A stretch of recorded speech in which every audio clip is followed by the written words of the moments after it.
Sir?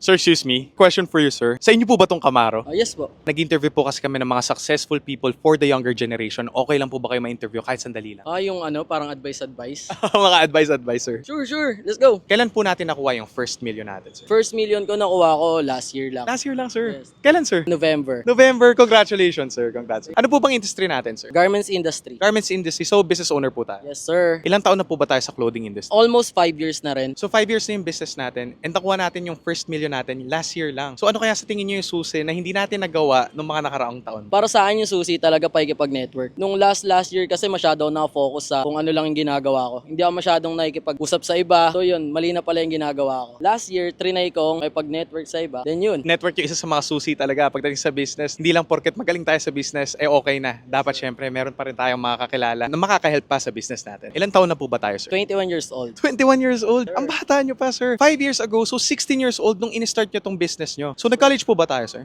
Actually, hindi. High school, sir. Yes, sir. High school. Sa tingin nyo po ba, sir, madami yung naturo sa inyo ng school sa pagiging milyonaryo nyo ngayon? Madami, sobrang dami talaga. Dapat yung mga classmate nyo din talaga nun, kinakaibigan nyo eh. Hindi kayo kupal, dapat kulang kayo sa lahat. Kasi sobrang importante nun, pagtanda nyo, makikita nyo sino talaga ang sino. Saktong-sakto, sir. Sinabi nyo kaninang network. Sa school pa lang, natututunan na rin natin na makipag-friends, pero at the same time, natututo na rin tayo mag-network. Galing po ba tayo sa pera, sir? Hindi. Yung parents ko nagbi-business sila pero at the some point nalugi talaga sila. Kaya yun, so Gen Z nga, in-start ko yung business na to kasi mas alam ko yung mga computer. Iba na yung game ngayon eh. Hindi na siya tulad ng game dati na mano-mano mo iaalok. Ngayon, through online, kaya mo nang pumera ng million talaga. Naisip nyo po ba na maging empleyado na lang nung nalugi yung business ng parents nyo? Bakit kayo pumasok pa rin sa pagbibusiness? Nagtrabaho rin talaga ako pero hindi ko rin talaga siya kaya. Kasi at the same time, nag-hustle na ako nun eh. So yung pera ng hustling ko, natatapatan niya yung pera ng trabaho ko. So mas pinili ko yun. Doon ako nag-full time. Binuhos ko lahat ng oras ko doon. So mas malaki yung nakuha kong pera. So passion nyo rin talaga yung pagbibusiness? Yes sir. Since bata pa talaga ako, sinasama ako Divisoria, Baclaran, mamimili kami ng mga damit. Yun yung parang playground ko, training ground ko, doon ako tinuturuan ng parents ko. I guess, di ba? Ngayon, kaya ako nakuha rin talaga to. Hindi natin alam yung pinapasok sa atin ng parents natin, yun na pala yung magtuturo sa atin kung paano mag-succeed, lalo na sa future natin. Yes. Last question, sir. Ano naman po yung biggest lesson na nabigay sa inyo ng pagbibusiness at a young age? Kailangan sobrang matapang ka talaga. Hindi ka tiklupi na bata. Kasi bilang bata, kaya mo naman pala talaga. Kasi madaming bata ngayon na puro cellphone na lang, kung ano-ano na lang ginagawang mga kabulisitan. Sa ibang side, meron palang mga ganitong bata din. So which is kaya rin talaga ako pumayag na interviewin para mapakita sa kanila na may mga ganitong batang katulad ko. Solid, sir, no? Kasi nung nakita ko kayo, hindi ko po ina-expect na bata kayo. And maganda to para sa mga younger generation natin kung paano magsisimula, lalo-lalo na pag bata ka pa. So thank you so much, sir, for your time. Pleasure to meet you po.